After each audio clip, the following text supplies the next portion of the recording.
ကုသိုလ်စွမ်းအားနဲ့လူအရင်ချင်းများလူသားတွေဟာလက်ရှိဘဝမှာအလေးနဲ့ထားပြီးတော့ဆင်ញင်သုံးသပ်ကြည့်လို့ရှိရင်တဦးနဲ့တူစုကြုံနေမြင့်အရေးချင်းချင်းဟာကွဲပြားခြားနားနေလူချင်းတူတော်လဲအသက်ရှူခြင်းကွဲပြားတယ်လို့ပြောကြတယ်လို့ပဲလူတွေဟာတဦးနဲ့တူအရေးချင်းအားဖြင့်ကွဲပြားခြားနားမှုတွေရှိနေအဲ့ဒီကွဲပြားခြားနားမှုတွေဟာဘာကြောင့်ကွဲပြားခြားနားရတယ်လဲဆိုတာအမှန်သိဖို့လိုအပ်တယ်အဲ့ဒီမေကုန်းကိုဟိုးရှိတုန်းကတည်းကလူတွေဟာဖြေဖို့ကြိုးစားကြလူဆိုတာအတူတူဖြစ်ပါလေရတဲ့နဲ့ဘာကြောင့်အရေးချင်းကွဲပြားခြားနားနေရတယ်လဲဆိုတဲ့အဖြေတစ်ခုထုံးနိုင်ဖို့အတွက်နှစ်ပေါင်းများစွာကြာရှည်တော်လဲဒီအဖြေကိုတာမန်ပုဂ္ဂိုလ်တွေထုံးနိုင်စွမ်းမရှိဘူးမြတ်စွာဘုရားသခင်ကိုရောမြတ်ပွင့်တော်မူလာတဲ့အခါမှာဒီမှန်ကန်တဲ့အဖြေတစ်ခုကိုထုံးနိုင်လာတာဖြစ်တယ်အဖြေမျိုးမျိုးတွေပေးကြတယ်မေခွန်းတစ်ခုမှာအဖြေပေါင်းမျိုးစုံထွက်လာလူတွေဟာဘာကြောင့်အရေးချင်းအပြင်တစ်မျိုးနဲ့တဦးနဲ့တဦးလူချင်းတူပါလေကွဲပြားခြားနားနေရတယ်လဲဆိုတာကိုတချို့ကဘလို့အဖြေထုတ်တုံးဆိုသာဝရဘုရားဖန်ဆင်းလို့ဖြစ်လာတာလို့သာဝရဘုရားဖန်ဆင်းခြင်းဆိုတဲ့အကြောင်းတရားကိုလူတွေတဦးနဲ့တူမတူကွဲပြားခြင်းရဲ့အကြောင်းတရားဖြစ်ဖော်ထုတ်ကြဘုရားသခင်ရဲ့အလိုတော်ကြတဦးနဲ့တူမတူအောင်ဘုရားသခင်ကဖန်ဆင်းပေးထားလို့လူတွေရဲ့အရေးချင်းဟာတဦးနဲ့တူကွဲပြားခြားနားနေကြတာဖြစ်တယ်ဆိုတဲ့အဖြေကိုထုတ်ကြအဲ့ဒါလို့အဖြေထုတ်ပြီးတော့ဒီအဖြေကိုလက်ခံယုံကြည်တဲ့ပုဂ္ဂိုလ်တွေကလည်းလောကကြီးမှာအများကြီးရှိသို့တော့ဒီအဖြေဟာမှန်ကန်တဲ့အဖြေလားလို့ဆိုတာသက်သေပြလို့မရဘူး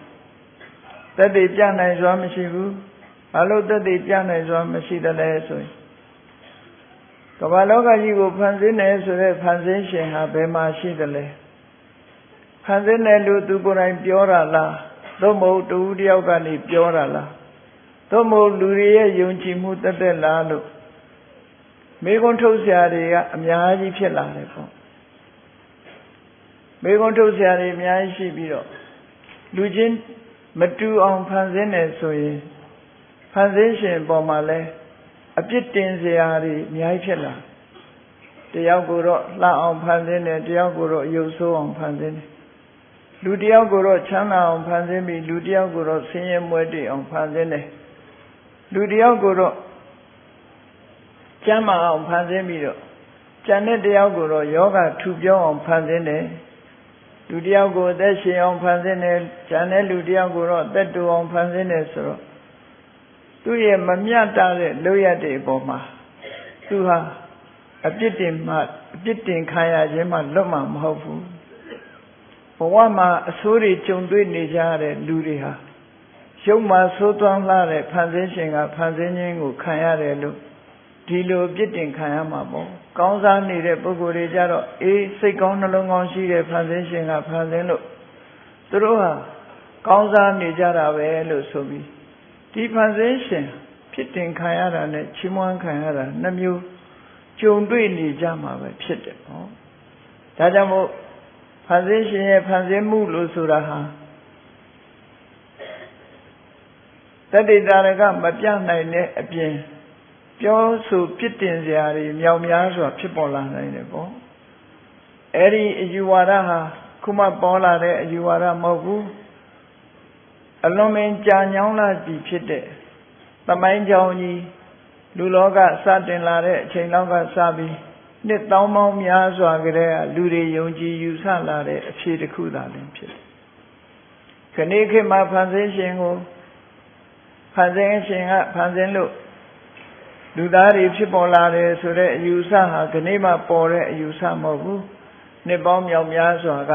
ဖြစ်ပေါ်လာတဲ့အယူဆများတာဖြစ်တယ် အဲ့ဒီယူဆနဲ့ပတ်သက်ပြီးမြတ်စွာဘုရားသခင်ကိုရောမြတ်ကတိဋ္ဌယတနာသုံးမှာဝေဖန်ဆန်းစစ်ပြတာရှိတယ်ဘုရားရဲ့စကားလုံးနဲ့သုံးမယ်ဆိုရင်ဖန်ဆင်းရှင်ရဲ့ဖန်ဆင်းမှုဆိုတဲ့စကားလုံးကိုဣတ္တရနေမာနလို့ဒီလိုခေါ်တယ်ဣတ္တရဆိုတာလောကကြီးကိုအစိုးရတဲ့တကူရှင်ကြီးနေမာနဆိုတာဖန်ဆင်းတယ်လောကကြီးကိုအစိုးရတဲ့တကူရှင်ကြီးကကဘာကြီးကိုဖန်ဆင်းတယ်လို့ဒီလိုယူဆပြီးတော့ပြောဆိုတဲ့ပုဂ္ဂိုလ်တွေကိုဣတ္တရနေမာနဝါဒီလို့ခေါ်တယ်အဲ့ဒီအယူဝါဒကိုလက်ခံထားတဲ့ပုဂ္ဂိုလ်တွေသူတို့လက်ခံထားတဲ့အယူဝါဒကိုဣတ္တရနေမာနဝါဒလို့ဒီလိုဘုရားစာပေထဲမှာအတိလင်းဆိုထားတော့ဒီကနေ့ခေတ်မှာပေါ်တာမဟုတ်ဘူးဟိုးရှေးရှေးတုန်းကတည်းကဖြစ်ပေါ်လာခဲ့တဲ့အရာပဲဘယ်လိုပဲပုံဖြစ်ဘယ်နည်းနဲ့ဖြစ်ပေါ်လာတယ်ဆိုတာမြတ်စွာဘုရားသခင်ကိုရောမြတ်ကဓမ္မဇာလသုတ်တံမှာရှင်းရှင်းလေးဖွင့်ပြီးတော့ဟောပြောထားတာဖြစ်တယ်ဖန်ဆင်းရှင်ဆိုတဲ့အယူဆဘယ်တော့ကစပေါ်လာတယ်လဲဘယ်မှာပေါ်လာတယ်လဲဆိုတဲ့အယူဆတရားနဲ့ပတ်သက်ပြီးကဘာဥကာလကိုရည်ညွှန်းပြီးမြတ်စွာဘုရားကဟောကြားထားတာရှိတယ်ပေါ့လောကကြီးမှာဘယ်အရာပဲဖြစ်ဖြစ်သာဝရတည်မြဲနေတဲ့အရာဆိုတာမရှိဘူးဒီစัจ java လာကြီးတွေဟာလည်းပဲသင်္ခါရသဘောတရားအရာပျက်စီးသွားမှာပဲဖြစ်တယ်ပျက်စီးပြီးပျောက်ကွယ်သွားတဲ့သင်္ခါရစัจ java လာကြီးတွေပြန်လည်ပြီးတော့တည်ထွန်းလာတဲ့အချိန်မှာတရားတွေနေလို့ရတဲ့ဘုံဘဝတွေဆိုတာဘုံဌာနတွေဆိုတာဖြစ်ပေါ်လာစမြဲပဲအဲ့ဒီမှာပျက်စီးတဲ့ထဲမပါလို့ကျန်နေတဲ့အရာဆိုတာလည်းရှိနိုင်တယ်လောကမှာအဖြစ်အစည်းတွေရဲ့ကြားကကွက်ပြီးတော့ကျန်နေတဲ့အရာတွေရှိနေသလိုတချို့ကောင်းကင်ဘုံမှာရှိတဲ့ဗြဟ္မဘုံတွေဟာပျက်စီးတဲ့ထဲမပါဘဲနဲ့ကျွမ်းကျန်နေတာမျိုးတွေရှိတယ်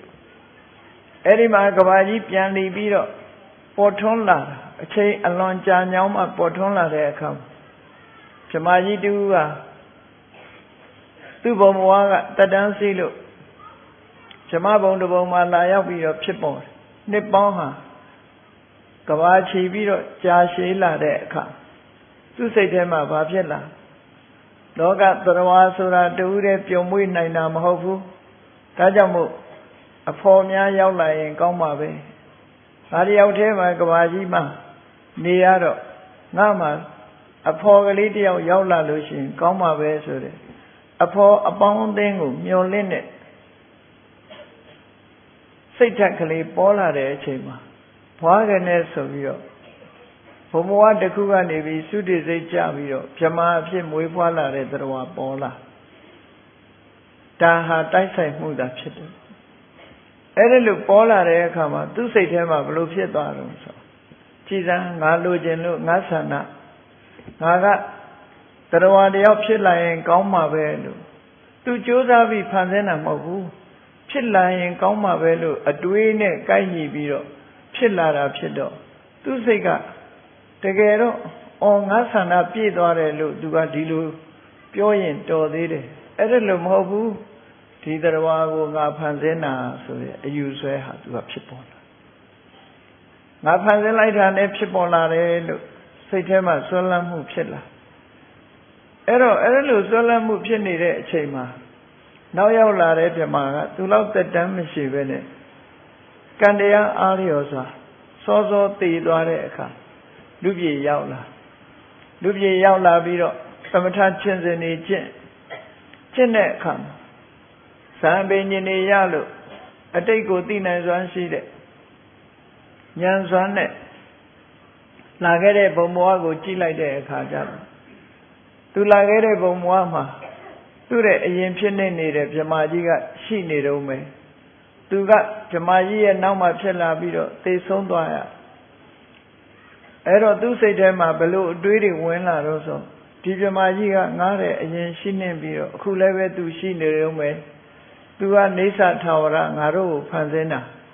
ငါတို့ကသူဖန်ဆင်းလို့ဖြစ်လာရတာလို့ဆိုပြီးတော့စိတ်ထဲမှာတချို့မြဲတချို့မမြဲဆိုတဲ့ဧကိစ္စသတ္တတဝါဒလို့ဗြဟ္မာကြီးကတော့မြဲတယ်ဖန်ဆင်းရှင်ကြီးကတော့မြဲတယ်ဆိုတဲ့အတွေးသူ့ခေါင်းထဲမှာရောက်လာတော့ လူဘုံလူလောကရောက်တဲ့အခါမှာလဲဒီဝါဒကိုသူကဖြန့်ဖြူးတယ်အေးဖန်ဆင်းရှင်ကြီးကဖန်ဆင်းတာဆိုတဲ့ဝါဒဖြန့်ဖြူးပေးရအဲ့ဒီကနေစပြီးတော့ဖန်ဆင်းရှင်ဝါဒဆိုလောကမှာပေါ်လာတာတကယ်တော့ထမ်းသီးကြွေကိုက်ကြီးပြန်ကိုက်ဆိုတာလို့အဲ့ဒီမှာသူဖန်ဆင်းတာမဟုတ်ပေမဲ့လို့တိုက်ဆိုင်မှုကိုကြောင်းပြုပြီးတော့သူဖန်ဆင်းတယ်လို့စိတ်ထဲမှာယူဆသွားတာမျှတာဖြစ်တယ်လောကလူတွေမှာလည်းပဲဒါမျိုးတွေကမကြာခဏကြုံတတ်တယ်ကိုကလူတယောက်ကိုမျောနေတဲ့အချိန်အဲ့ဒီလူရောက်လာလို့ရှိရင်ဩငါမျောလို့ရောက်လာတာလို့ဒီလိုထင်ကောင်းထင်တတ်တယ်ပေါ့တကယ်ကတော့သူ့အကြောင်းနဲ့သူစုံစည်းလာခြင်းသာဖြစ်တယ်အဲ့ဒါမျိုးတွေကိုကာကတာလိယလို့ခေါ်တယ်ပါဠိလိုကာကတာလိယဆိုတဲ့ဟာတွေ့ကားဟာထမ်းသီးကြွေခိုက်ကြီးပြန်ခိုက်လို့ဒီလိုအဓိပ္ပာယ်ရမြန်မာစကားတွေမှာတော့တချို့ကထမ်းသီးကြွေခိုက်ကြီးနှင်းခိုက်လို့လည်းဆိုကြတယ်ထမ်းသီးကြွေခိုက်ကြီးနှင်းခိုက်ဆိုတာကြီးကအနှင်းလိုက်ထမ်းသီးကအကြွေလိုက်ဆိုတဲ့အဓိပ္ပာယ်မျိုးကိုယူပြီးတော့ပြောကြတယ်သို့တော့ဒီကာကတာလိယဆိုတဲ့စကားလုံးကိုဖွင့်ဆိုတဲ့နေရာမှာအဲ့ဒီအဓိပ္ပာယ်မျိုးမဟုတ်ဘူးအဓိပ္ပာယ်မျိုးကဘာတော့ဆိုလို့ရှိရင်ကြီးကလည်းဖြတ်အပြန်ထမ်းသီးကလည်းကြွေကြကြီးတည်သွားတာကိုရည်ညွှန်းပြီးတော့ကာကတာလိယဆိုတဲ့စကားလုံးကိုသုံးတာနော်ကြီးကထပင်အောက်အသီးအောက်နားလေးကဖြတ်အပြန်အပေါ်ကထမ်းသီးကသူ့ဟာသူကြွေကြကြီးမတော်တဆဖြစ်ပြီးအက်ဆီဒင့်နဲ့သေသွားတာဒီဟာကိုဆိုလိုတယ်ကာကတာလိယ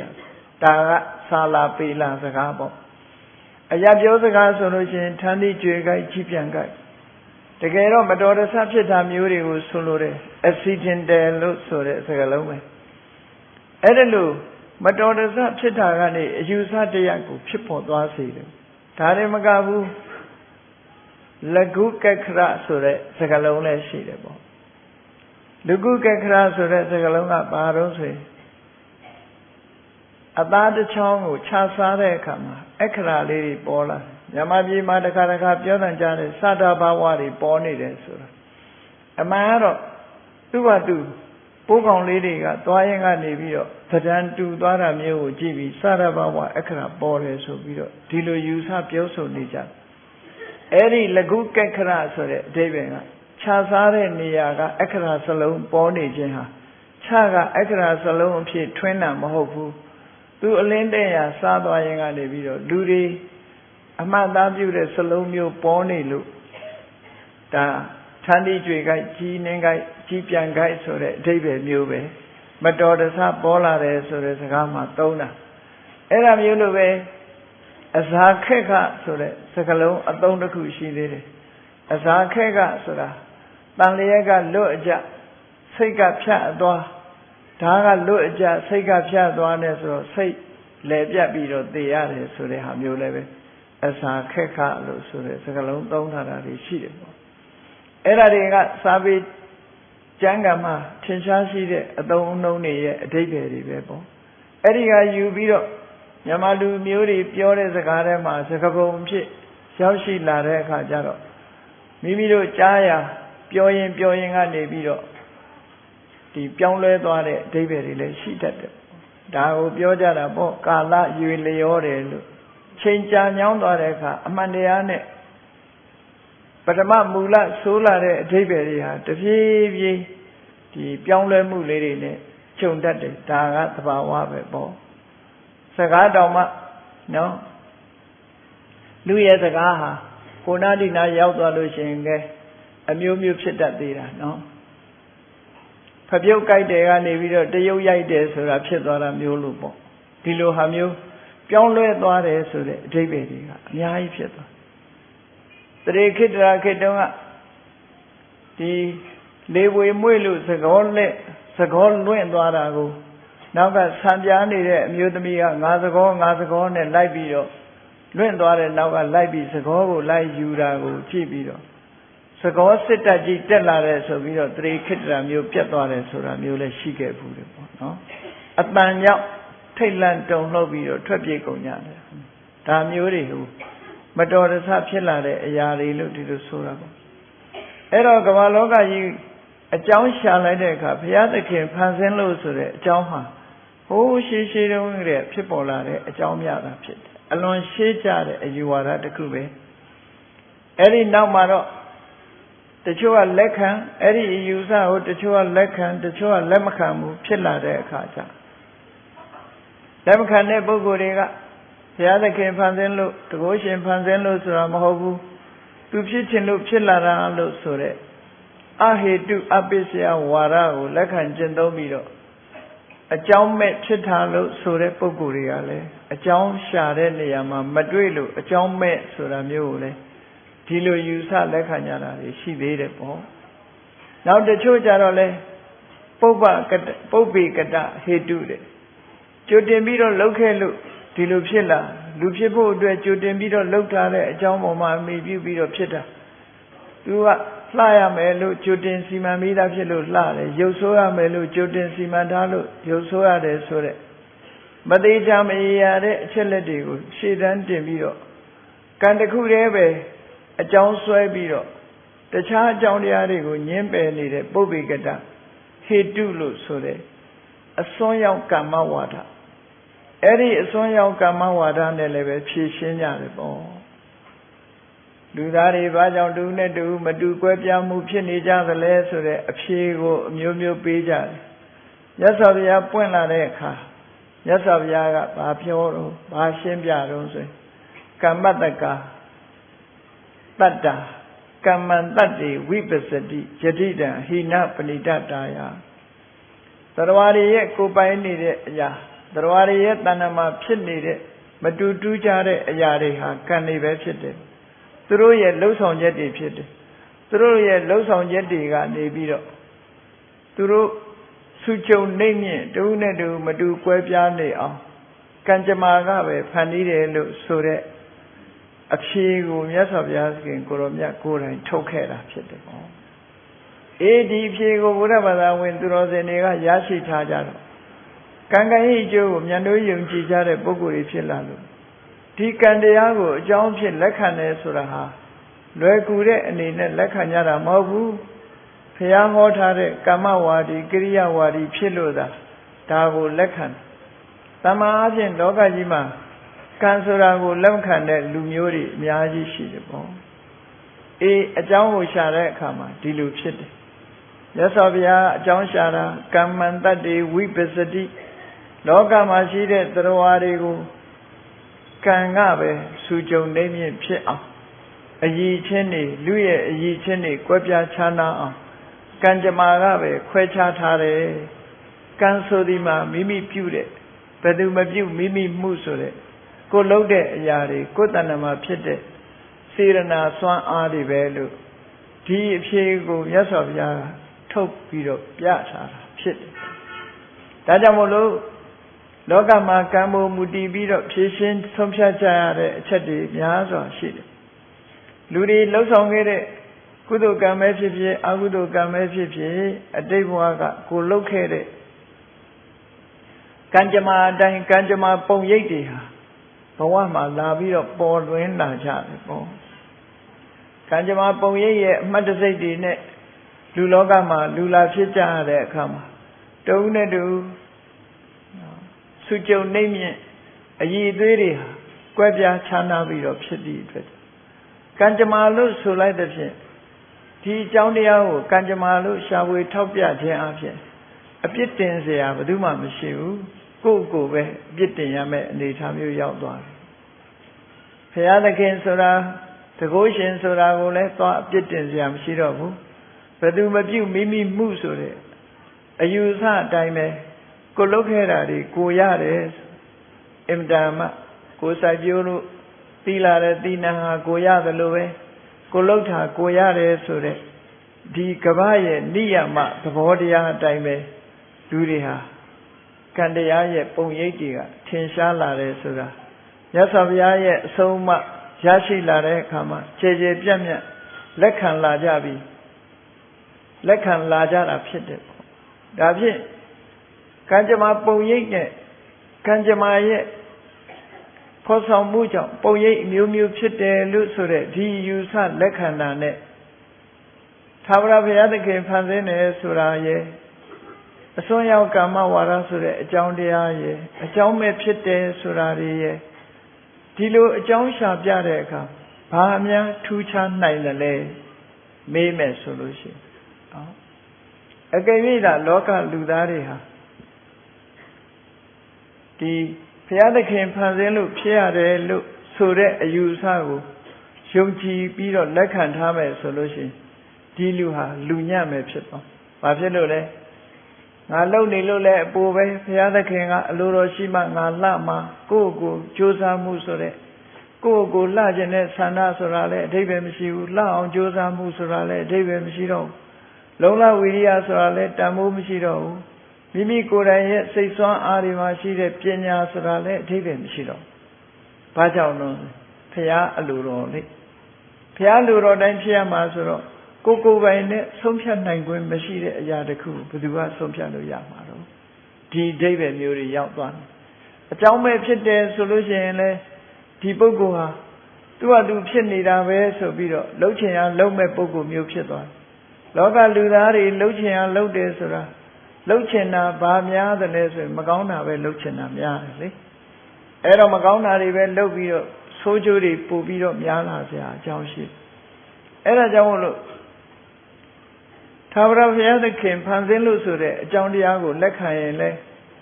လောကကြီးဟာကောင်းကျိုးချမ်းသာရလာမှာမဟုတ်ဘူးအကြောင်းပဲဖြစ်တယ်ဆိုတဲ့အယူဆလက်ခံလို့ရှိရင်လေလူတော်လူကောင်းဖြစ်လာဖို့ရမရှိနိုင်ဘူးတဲ့ဒါကြောင့်မို့တကယ်ထိုယူဆတွေရဲ့မှန်ကန်မှုမရှိပဲတဲ့ကံကံဤအကျိုးဘယ်သူမပြုမိမိမှုဆိုတဲ့အယူဆတစ်ခုကိုလက်ခံလိုက်မယ်ဆိုရင်လူတွေဟာကောင်းစားခြင်းကြတယ်ကောင်းစားခြင်းဤအတွက်ကြောင့်ကိုကောင်းမှုအတွက်ကိုယ့်ဘက်ကိုကြိုးစားလာတဲ့လုံလဝိရိယတွေကိုယ့်ဘက်ကိုဆုံးဖြတ်နိုင်လာတဲ့အသိဉာဏ်တွေကိုယ့်ဘက်ကိုဆန္ဒပြုလာတဲ့ဒီ wish တွေစိတ်ဆန္ဒတွေဆိုတာတွေဟာတန်ဖိုးရှိလာတယ်ပေါ့ကိုယ်ဆန္ဒရှိတဲ့အတိုင်းကြိုးစားအထောက်ကြတယ်ကိုယ်ဆန္ဒရှိရာကို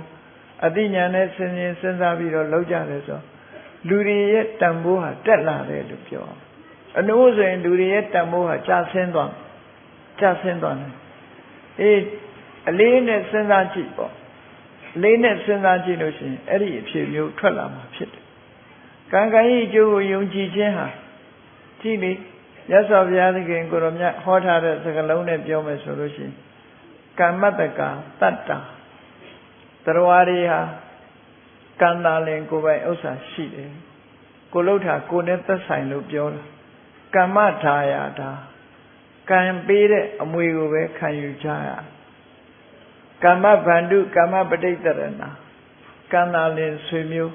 ကံတာလင်အာကိုရာရှိဆိုလိုတာကကိုလှုပ်တဲ့ကံအတိုင်းဖြစ်ကြရတာလို့ဒီလိုပြောလို့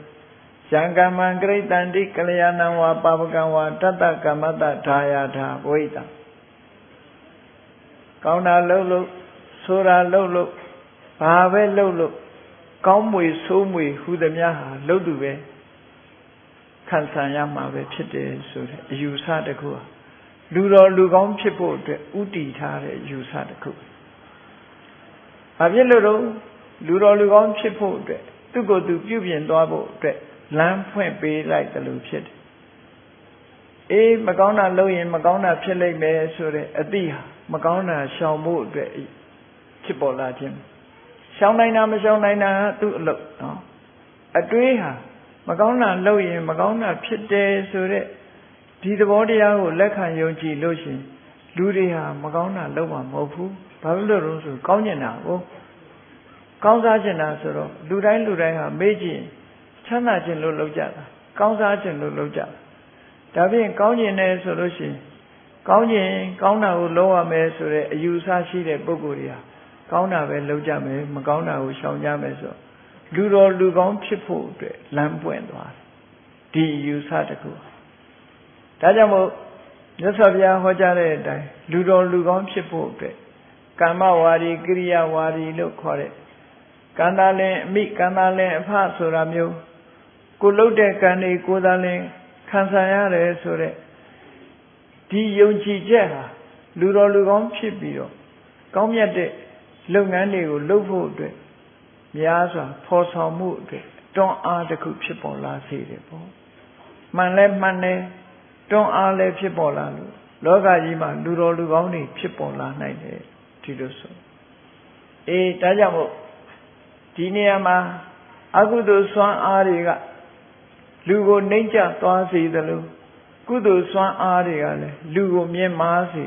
လူရဲ့အရေးချင်းကိုမြင့်မားစေအဲ့ဒါနှစ်ခုကိုကွဲပြားခြားနားစွာသိပြီးတော့အကုသိုလ်တွေကိုရှောင်ကျဉ်ခြင်းကုသိုလ်တရားတွေကိုလိုက်နာဆောင်ရွက်ခြင်းဖြင့်မိမိရဲ့အရေးချင်းစွမ်းအားတွေမြင့်မားအောင်လူတိုင်းဟာကြိုးစားအထောက်ကြကိုယ်တဏ္ဍာမှာဖြစ်တဲ့ကုသိုလ်စွမ်းအားအလိုက်လူတွေဟာထူးခြားမှုကိုဖြစ်လာတယ်ဆိုတာမြတ်စွာဘုရားဟောကြားတော်မူခဲ့တဲ့ကုလသုတ်တံဆိုတာကိုလေ့လာသုံးသပ်ပြီးတော့ကြည့်ရအဲ့ဒီကုလသုတ်တံမှာဆိုလို့ရှိရင်မြတ်စွာဘုရားကဘာဟောထားလဲနေ့စဉ်ဘဝတစ်ခုမှာဒီကုလသုတ်တံနဲ့ပတ်သက်လာတဲ့ဒီကုသိုလ်စွမ်းအားတွေဟာဘဝတစ်ခုမှာလူရဲ့ဒီအရေးချင်းတွေမြင့်မားလာဖို့အတွက်ဆိုင်ရာအလုပ်တွေနဲ့ဆက်ဆက်ပြီးတော့နေတယ်ဆိုင်ရာကောင်းမှုတွေနဲ့ဆက်ဆက်ပြီးတော့နေတယ်ဆိုတာဟာအလွန်ထင်ရှားစွာဟောပြထားတာဖြစ်တယ်ဘုရားဘာသာထွန်းကားတဲ့မြန်မာနိုင်ငံမှာရှိကြတဲ့မျိုးကောင်းသားမျိုးကောင်းသမီးတွေရဟန်းသံဃာတွေနဲ့ဆုံတွေ့ကြနာနဲ့တိုင်းရဟန်းသံဃာတွေဆွမ်းခံကြွလာတယ်ရဟန်းသံဃာတွေနဲ့ဆုံတွေ့တယ်ကိုကျင့်သီလကောင်းမွန်ကြတဲ့သံဃာတော်ရှင်မြတ်တွေမိမိတို့မြင်ကွင်းသို့ရောက်လာတယ်သို့မဟုတ်မိမိတို့အိမ်ကိုကြွလာတယ်ဆိုတဲ့အခါမှာထိုကြွလာခြင်းဟာဒီတရားစွမ်းအားရှိတဲ့ပုဂ္ဂိုလ်တွေအဖို့မှာကြီးမားလာတဲ့ကုသိုလ်တရားဖြစ်ပေါ်ဖို့အတွက်အခွင့်အလမ်းကြီးတွေတခုရလာခြင်းပဲဖြစ်တယ်ဘုရားဘာသာမထွန်းကားတဲ့နိုင်ငံမှာဆိုရင်တန်ခါဆိုတာမြင်ရဖို့မရှိနိုင်ဘူးပေါ့နော်တန်ခါဆိုတာမမြင်ရသည့်အတွက်ကြောင့်တန်ခါမရှိလို့ရှိရင်ဓမ္မဆိုတာလည်းမသိနိုင်ဓမ္မမသိလို့ရှိရင်ဗုဒ္ဓဆိုတာလည်းပဲသိနိုင်စွာမရှိဘူးဒါကြောင့်တန်ခါကနေဆက်နွယ်ပြီးတော့ဗုဒ္ဓဓမ္မဆိုတာကိုသိရတယ်ဒါကြောင့်မို့လို့စာပေကျမ်းဂန်ထဲမှာအတိလင်းဆိုထားတာရှိတယ်ဘဂဝတောအပရဘာခေဗုဒ္ဓဓမ္မရတနာနံသမတိကမောသံဃရတနာဓိနောဘဂဝတောပရဘာခေမြတ်စွာဘုရားမရှိတဲ့နောက်ပိုင်းမှာဗုဒ္ဓဓမ္မရတနာနံသမတိကမောဘုရားယရနာတရားယရနာကိုသိရှိခွင့်ရခြင်းဟာသံဃရတနာဓိနောသံဃယရနာနဲ့ပတ်သက်နေပါတယ်လို့ဆိုတာဘုရားမရှိတဲ့အကြောင်းနောက်မှာဘုရားအကြောင်းတရားအကြောင်းသိခွင့်ရဖို့ဆိုတာအလွန်ကိုအရေးပါတယ်လို့ဆိုအကယ်၍တန်ဃာတွေမရှိတော့ဘူးဆိုတဲ့နေရာတစ်ခုဟာဓမ္မသိရှိနားလည်ဖို့ဗုဒ္ဓအကြောင်းကိုစစ်စစ်ကူသိဖို့ဆိုတာဝိဓမ္မခရင်သွားဗုဒ္ဓဘာသာစတင်ဖြစ်ပေါ်ပြီးမြတ်စွာဘုရားလက်ထက်တော်ခါကာလတုန်းကကိုရောမြတ်ကိုယ်တိုင်လှိလီပြီးတော့45ပါးကာလပတ်လုံးတရားဟောခဲ့တဲ့ဒေသပွင့်တော်မူရာဒေသဖြစ်တဲ့ဒီကနေ့ခေတ်အမည်နာမနဲ့ပြောရင်အိန္ဒိယနိုင်ငံပေါ့မစ္စည်းမဒေသဆိုတဲ့အိန္ဒိယနိုင်ငံမှာသံဃာတွေအဆက်ပြတ်သွားတဲ့အခါဖျားနဲ့တရားဟာကွယ်သလောက်နီးပါးဖြစ်ပြီးတော့သွားအိန္ဒိယနိုင်ငံမှာဗုဒ္ဓဘာသာမရှိဘူးမဟုတ်ဘူးတလုံးကပဲသိရတယ်အိန္ဒိယနိုင်ငံမှာအခုတည်တည်ချာချာဗုဒ္ဓဘာသာအဖြစ်ခံယူထားတဲ့ပုဂ္ဂိုလ်တွေဟာတန်ပေါင်း66တန်းလောက်ရှိတယ်လို့ဆိုတော့မြန်မာပြည်ကလူဦးရေတွေများတယ်ပေါ့တန်ပေါင်း66တန်းလောက်အဲ့တော့တန်ပေါင်း60ကျော်ရှိကြတဲ့လူတွေဟာမြန်မာနိုင်ငံကလူတွေလိုကံမကောင်းဘူးဘာဖြစ်လို့လဲဆိုတန်ဃာတွေများစားတွေ့ရတဲ့နေရာမရှိဘူးပေါ့အမှန်တမ်းတန်ဃာဥယျာဉ်ကနေပြီးတော့ဘုရားတရားတွေကိုဟောပြောနိုင်တဲ့ပုဂ္ဂိုလ်တွေအလွန်ရှားပါးပြီးနေတဲ့နေရာဖြစ်လို့ဒေလီမြို့အနီးပါးမှာရှိတဲ့တချို့တောရွာတွေမှာဘုန်းကြီးကျောင်းတွေရှိတော်လဲပဲဘုန်းကြီးမရှိသည့်အတွက်ကြောင့်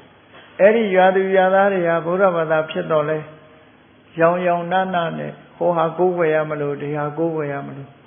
ခေါင်းဆောင်မှုပြတ်သွားတယ်လို့ဒီလိုဖြစ်နေတာမျိုးတွေဟာ ခဏိထိထင်ရှားရှိနေသေးတယ်ဆိုတာသိရပေါ့ဒါကြောင့်မို့အခုလိုဒါကိုရည်ရွယ်ပြီးတော့မင်္ဂလာတော့မှာဆိုလို့ရှိရင်သမဏနိစ္စထတနာဆိုမင်္ဂလာထဲမှာတခုမင်္ဂလာဆိုတာကြီးပွားတိုးတက်ဖို့အကြောင်းတရားလို့ဆိုလိုတာကြီးပွားတိုးတက်စေနိုင်တဲ့အကြောင်းတရားတစ်ခုအဖြစ်သတ်မှတ်ပြီးတော့ပြောတာမင်္ဂလာဆိုတာအဲဒါကြောင့်မို့ယဟန်နေနဲ့ဆုံတွေ့ရမှုဟာမင်္ဂလာတစ်ပါးပဲလို့မြန်မာလူမျိုးတွေဟာဆုံတွေ့ရတဲ့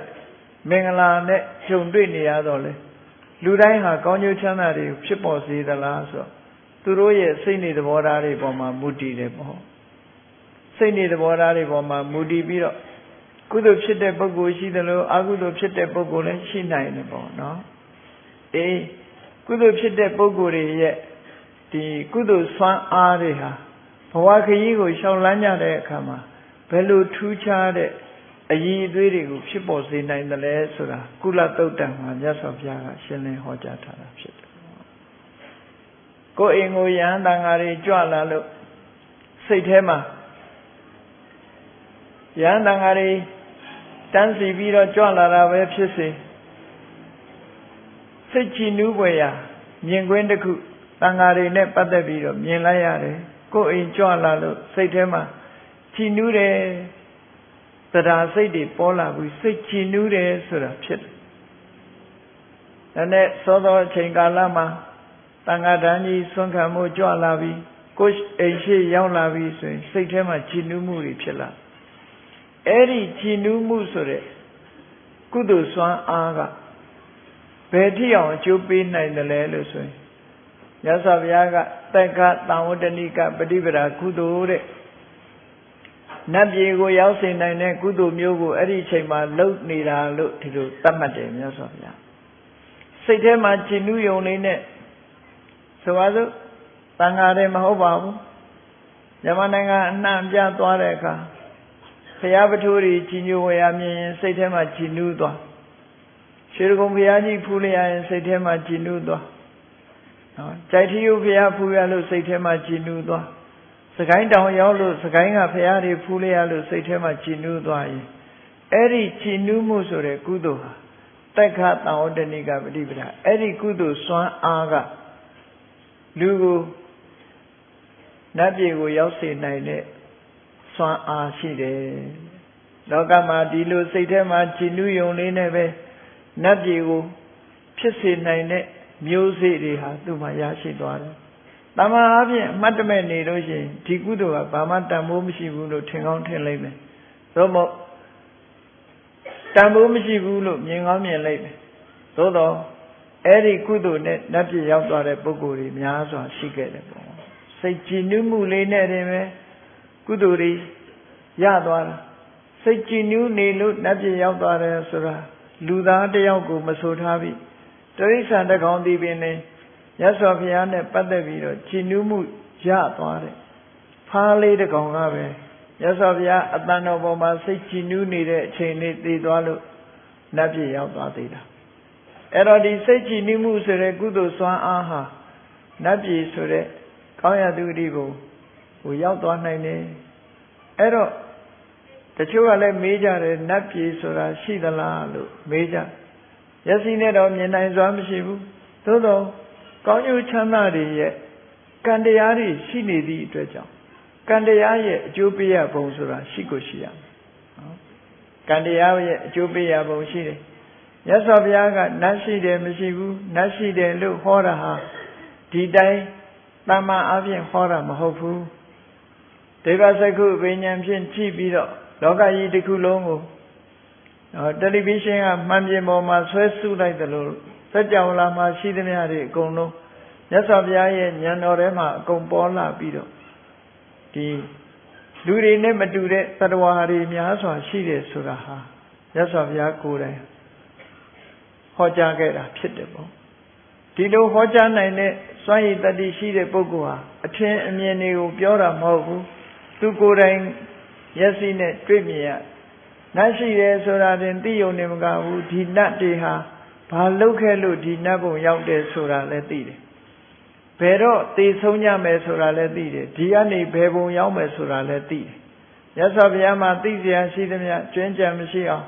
သဗ္ဗညုတဉာဏ်တော်ကြီးနဲ့သိတာမျိုးဖြစ်သောကြောင့်မသိတဲ့ပုဂ္ဂိုလ်တွေကရှိသလားလို့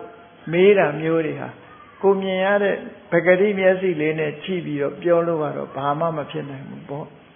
လောကမှာမမြင်နိုင်တဲ့အရာတွေအများကြီးပဲမမြင်နိုင်ပဲနဲ့ရှိတယ်လို့ဆိုတာဆိုပါစို့ဒီ microscope နဲ့ကြည့်မှမြင်ရတဲ့ virus တို့ပိုးတွေဆိုတာတွေအဲ့ဒါတွေဟာ microscope မပါဘဲနဲ့ဒီတိုင်းကြည့်ရင်မမြင်ရဘူးလေ microscope နဲ့မျက်လုံးမှာတက်ပြီးတော့ကြည့်လိုက်ပြီဆိုရင်မြင်လားအဲ့တော့ပဂတိမျက်လုံးနဲ့မမြင်ရပေမဲ့လို့ microscope အားနဲ့ရှိတဲ့အခါကျမြင်လာရတာတွေကအများကြီးရှိသည့်အတွက်ကြောင့်မရှိဘူးလို့ပြောဆိုလို့မရနိုင်တဲ့အရာတွေလောကမှာအများကြီးပဲရှိတယ်ပင်လယ်ထဲမှာဆိုရင်မမြင်ဘူးတဲ့သတ္တဝါတွေမြောင်များစွာရှိတယ်တဖြည်းဖြည်းနဲ့ပင်လယ်ကိုလေ့လာလာတဲ့ပုဂ္ဂိုလ်တွေဟာပင်လယ်ထဲမှာရှိတဲ့သတ္တဝါအထူးဆန်းတွေကိုတစတစနဲ့တွေ့လာကောင်းကင်ကိုစူးစမ်းလေ့လာနေတဲ့ပုဂ္ဂိုလ်တွေဟာလည်းလောကမှာသတ္တဝါတွေမြင်လို့ရတဲ့သတ္တဝါတွေဟာတဖြည်းဖြည်းထူးထူးခြားခြားတွေတွေ့လာညောင်တစ်မျိုးတင်ပဲနော်ကွဲပြားခြားနားမှုတွေများစွာနဲ့ညောင်အမျိုးပေါင်းများစွာကိုတွေးရှိပြီးတော့လာကြ species လို့ခေါ်တဲ့သတ္တဝါတွေရဲ့အမျိုးအစားဟာအလွန်များပြားယခင်တော့ရှိတယ်လို့မယူဆတဲ့အရာတွေဟာခရစ်ခေတ်မှာရှိတယ်လို့သိလာနိုင်တာပေါ့ဒါကြောင့်မို့မိမိမမြင်တာနဲ့မရှိဘူးလို့ပြောလို့မရဘူးအဲ့တော့နတ်ပြည်ဆိုတာဒီကုသိုလ်တွေလုပ်လို့ရှိရင်ဒီလိုပုံမူကရောက်တယ်လို့ဆိုတာကိုမြတ်စွာဘုရားကဟောထားသက်ခလို့ဆိုတဲ့နတ်ချမ်းသာတစ်ခုဟာလူချမ်းသာနဲ့နှိုင်းယှဉ်ကြည့်မယ်ဆိုလို့ရှိရင်အလွန်တရာကြီးမားလှတယ်လို့ဆိုလောကလူတွေဟာနေစဉ်စားဝတ်နေရေးအတွက်ကြိုးစားအားထုတ်ပြီးတော့နေကြတာနတ်တွေကြတော့အဲ့ဒါလိုမဟုတ်ဘူးကမ္မဖလူပဇီဝီကံပေးတာအတိုင်းချမ်းသာဒုက္ခရပြီးတော့နေကြတာဖြစ်တယ်ဟောလှုပ်ရှားကိုင်းစရာဘာတစ်ခုမှမလိုပဲနဲ့နတ်တွေဟာအလွယ်တကူစားစရာလဲအစဉ်စဉ်ဝတ်စရာလဲအစဉ်စဉ်နေစရာလဲအစဉ်စဉ်ဆိုတာလို့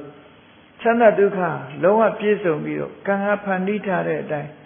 သူတို့ဘုံဘဝမှာနေကြရတယ်ဒါကြောင့်မို့လို့သက်ခဆိုတဲ့စကားလုံးရဲ့အဓိပ္ပာယ်ကဘာကိုပြောတာတုံးဆို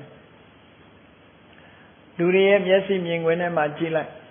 လှတာမြင်ရတယ်လို့အယုတ်ဆိုးတာတွေလည်းမြင်ရကောင်းတာတွေတွေ့ရတယ်လို့မကောင်းတာတွေတွေ့ရနားကလည်းကောင်းတဲ့အတန်ကြားရတယ်လို့မကောင်းတဲ့အတန်ကြားအနံ့ကလည်းထို့တူပဲလျှာထဲမှာအရသာဆိုတာလည်းအကောင်းဆုံးရှိကိုယ်နဲ့ထိတွေ့မှုဆိုတာလည်းအကောင်းဆုံးရှိနတ်ပြည်ဆိုတာကြတော့အဲ့ဒါလို့မဟုတ်ဘူးတဲ့မျက်စိရဲ့မြင်ကွင်းထဲမှာလည်းအကောင်းကြီးပဲမြင်ရနားကအတန်ကြားတာလည်းအကောင်းကြီးပဲအတန်ကြားနှာခေါင်းကရှူရတဲ့အနံ့ကလည်းအမွှေးအကြိုင်ကြီးပဲလျှာနဲ့လဲရတဲ့အရသာကလည်းအကောင်းကြီးပဲခန္ဓာကိုယ်နဲ့ထိတွေ့ရတဲ့အထိတွေ့ရလည်းအကောင်းကြီးပဲဆိုအဲ့ဒီအကောင်းကြီးပဲရှိတဲ့နေရာမျိုးကိုတက္ကလို့ခေါ်တာနော်ဒါမှမဟုတ်အစဉ်အာယုံစသည်တို့ဖြင့်မြင့်မြတ်တဲ့ထက်တန်းကြတဲ့နေရာမျိုးစာထဲမှာဘယ်လောက်ထိဆိုထားတော့ဆိုရင်သမုဒ္ဒရာရေတွေထဲမှာဒီလူချမ်းသာနဲ့နတ်ချမ်းသာနှိုင်းယှဉ်ပြီးတော့ကြည့်မယ်ဆိုရင်လူချမ်းသာဆိုတာသမုဒ္ဒရာထဲကရေတစ်စက်လောက်ပဲရှိတယ်နတ်ချမ်းသာကသမုဒ္ဒရာထဲမှာရှိတဲ့ရေတွေလောက်များတယ်လို့ဒီလိုဆိုလို့ပေါ့အဗ္ဗဓမ္မကွဲပြားခြားနားတယ်ဒါကြောင့်မို့လို့ဒီစိတ်ဆွမ်းအားကုသိုလ်စိတ်ဆွမ်းအားလေးနဲ့ကြည်နူးတဲ့တရားဆွမ်းအားလေးဟာဘုန်းကြီးတို့လူလောကမှာကံကောင်းတဲ့ပုဂ္ဂိုလ်တွေကြည်ညိုတဲ့စိတ်ကလေးဖြစ်လိုက်တာနဲ့ပဲနတ်ပြည်ရောက်နိုင်တဲ့ကုသိုလ်တွေကိုသူကစီးပူးအထုတ်ပြီးသားဖြစ်သွားတယ်သူ့ရဲ့ရင်ထဲနှလုံးထဲမှာနတ်ပြည်ပို့ပြီးမဲ့စွမ်းအားတွေရောက်သွားပြီလို့ဒီလိုပြောတာနော်စွမ်းအားတွေရသွားပြီဒါကတခုအဲ့ဒါလို့မြင်လိုက်ရတဲ့အခါကျတော့ကြည်နူးမှုကိုအကြောင်းပြုပြီးတော့ခရူးကျိုးဆိုတဲ့လက်ဥချီမိုးတယ်ရှ िख ိုးတယ်ဒါမျိုးတွေလှုပ်လာကြတယ်ဆိုလက်ဥချီလိုက်တယ်ရှ िख ိုးဝချတယ်ဆိုတာလှုပ်လို့ရှိရင်အဲ့ဒီလက်ဥချီခြင်းရှ िख ိုးခြင်းဆိုတဲ့ဒီကာယကံမှုကုသိုလ်တွေစွမ်းအားတွေတစ်မျိုးဖြစ်လာတယ်အဲ့ဒီစွမ်းအားကုသိုလ်ကြောင့်ဘဝဖြစ်လာတဲ့အခါမှာ Osa Kulina Taotanika Badibra Sendamine Amyoyo Ma Lupia Kaneke Yamananga Majidi, Teunadu, Madunide, Nitamuri Shija Sendaniele Madujavu, Yadu Gondaniele Madujavu, Sora Murishi Erelu Tadancha Nia Myoma Lula Pita Erelu Lula Pia Jehane Lama Ajin Pita Mobu Karawa Nima Nane Yosi Lisa Musore Kudu Swan Aye Panipe Move Pitamo Tajamo Sikojin Kiu Josojin Leo Chijin Sore Kudu Swan Aha Yenema Yaulara Nedabine Pilia Wama Sendam Yene Sore Luz Yet Yi Chintamu Duba Pays 1 Lotiloso Oh a Joundia the Kuna de Kuma do bon Kudo Swan Ari two Charlie Bejan Yana Joe Jesuria Quebia Chana Erelu Nia Nebida Sejema Lujin Dungeon say Paula E Malune O Lujin Sigli Lujin Lighter Lusure Seha Kodanama Nada Tome Sure Miseria Diago Pesha like Chimel Chitable Tajamu Lujin Lighter Sure Sexanari Pibi Baluya and Gomlelu Drido Sinin Muha Area Haleve Kudo Swan Ali the Kupchidere Eri Swan Aga Mahitaka Tawodanika Badibra Kudo Mu Pite Piliagwama Oza Ana Sura Yala Dad Durima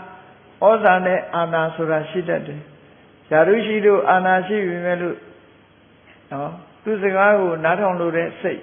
Loga Ludarima Mapipuso Oza Mashivu Pure Oza see the Bugua Choyonlu Natona Mu Mobene Chimia Nobiro Natona Muha Oza Yaune Lutilu Solo the ball Erajamu Akulu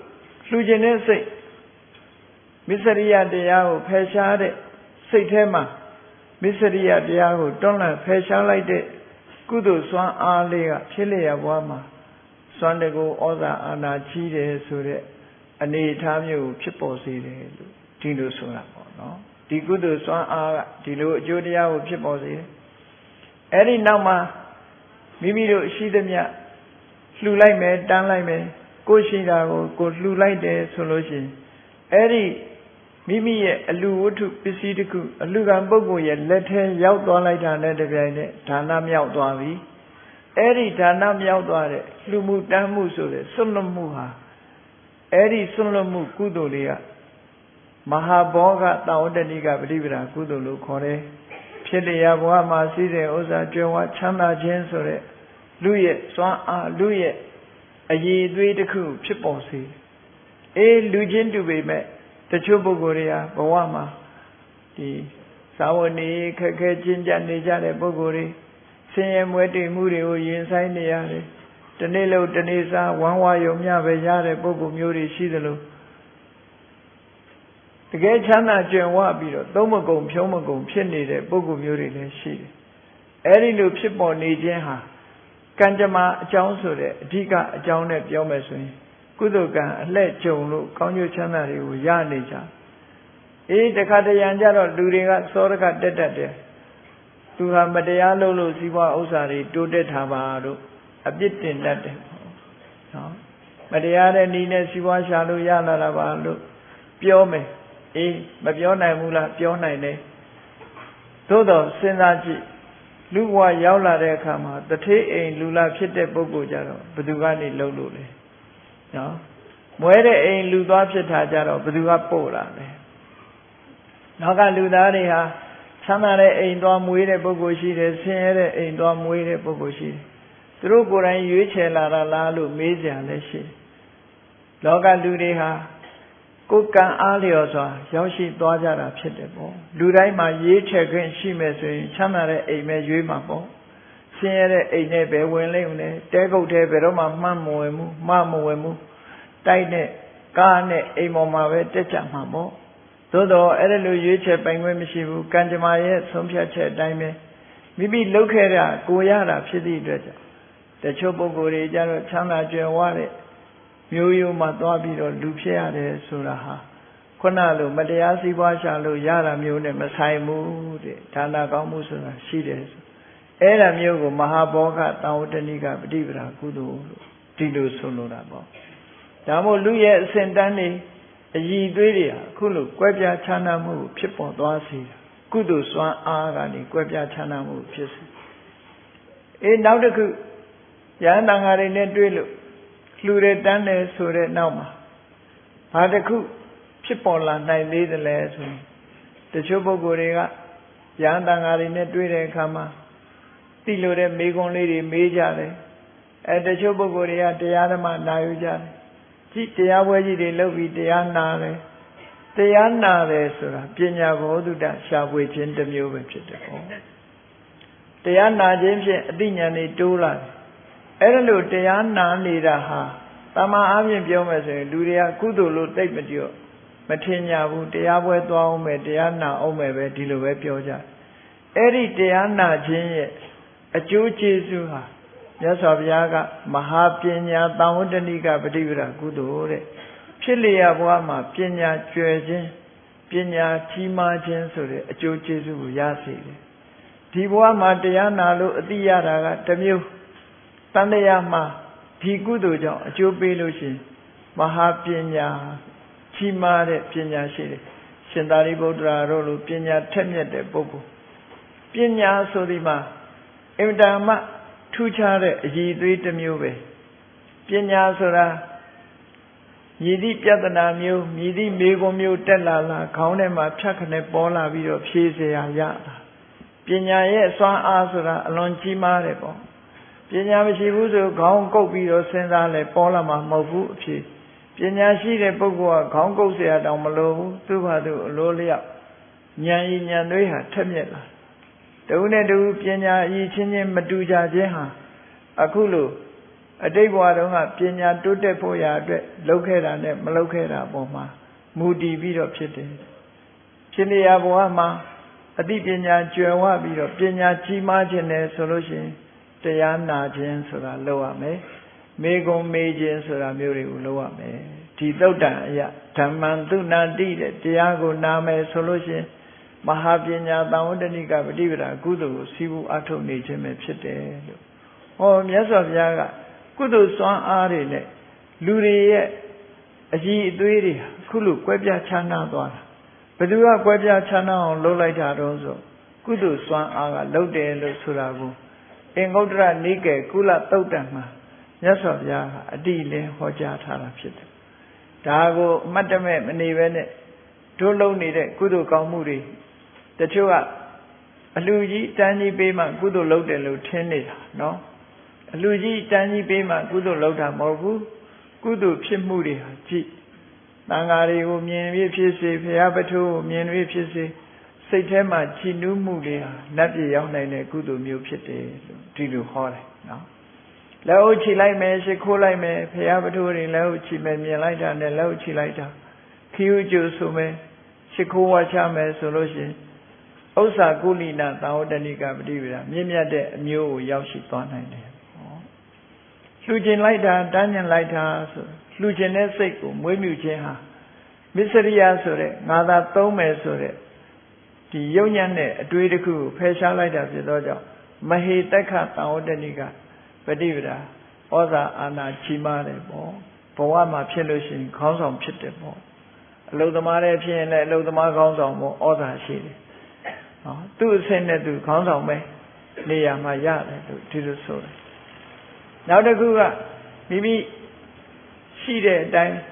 ကိုယ်စွမ်းနိုင်သမျှကိုယ့်ရဲ့ပစ္စည်းဥစ္စာကိုလှူတယ်တန်းတယ်ဒါနကောင်းမှုပြုတယ်ဆိုရင်မဟာဘောဂသံဝတ္တနိကပฏิပဒါတန်ဃာတော်ရှင်မြတ်တွေနဲ့တွေ့ဖြစ်စေတရားဓမ္မနာတယ်မေခွန်းတွေမေးတယ်ဆိုတာဟာတမ္မာအားဖြင့်အခုဘဝမှာတော့ကြီးမားတဲ့အကျိုးလို့ပြောခြင်းလည်းပြောလို့ရတယ်တရားနာလိုက်တာဟာတရားနာလို့အခုလောလောဆယ်အတိတိုးတာကတစ်မျိုးဒီကုသိုလ်ကြောင့်ရရှိလာတဲ့ဖြစ်လျက်ဘဝမှာအသိပညာကျွယ်ဝခြင်းလို့ဆိုတဲ့အကျိုးကျေးဇူးကိုလည်းပဲအခုလိုတရားနာခြင်းဆိုတဲ့ဓမ္မတဝနာကုသိုလ်ကပေးစွမ်းနိုင်တယ်ဆိုတာမြတ်စွာဘုရားကရှင်းလင်းဟောကြားထားတာဖြစ်ပါတယ်။ဒါကြောင့်မို့ ကုသိုလ်စွမ်းအားတွေဟာတစ်ခုနဲ့တစ်ခုမတူဘူးလူတွေရဲ့အည်အသွေးတွေကွဲပြားခြားနားအောင်ကုသိုလ်စွမ်းအားတွေကဖန်တီးလှုပ်ဆောင်ပေးနေတယ်အကြောင်းနဲ့အကျိုးအကောင်းနဲ့ဆိုကွဲပြားခြားနားစွာသိခြင်းဟာအလွန်တန်ဖိုးရှိတဲ့အသည့်ဖြစ်သည့်အတွက်ကြောင့်ကောင်းကျိုးချမ်းသာကိုလိုလားကြလို့ရှိရင်ကောင်းကျိုးချမ်းသာကိုရစေနိုင်တဲ့ကုသိုလ်တရားမျိုးကိုစီးပူးအထောက်ကြရမှာဖြစ်တယ်ဆိုတဲ့ဒီအသည့်ဟာတာမန်အသည့်မဟုတ်ဘဲနဲ့အတ္တမကြီးမားလာတဲ့တန်ဖိုးရှိတဲ့အသည့်ဖြစ်ပါဒါကြောင့်မို့တရားချစ်ခင်သူတော်စင်ပြိဿအပေါင်းတို့ဘုရားမြတ်စွာဆုံးမဟောကြားတော်မူခဲ့တဲ့ကုလသုတ်တံကိုကြည့်ပြီးတော့ကုသိုလ်တရားဖြစ်ပွားအောင်တို့တွေကြိုးစားအားထုတ်ကြမယ်ဆိုရင်အခုလိုလူရဲ့အည်ချင်းမျိုးစုံကိုတို့တွေဟာဆရာကုသိုလ်တွေကြောင့်ရရှိလာမှာဧကံဖြစ်တယ်လို့ယုံကြည်ပြီးကုသိုလ်တရားဖြစ်ပွားအောင်ကြိုးစားအားထုတ်နိုင်ကြပါစေကုန်သတည်း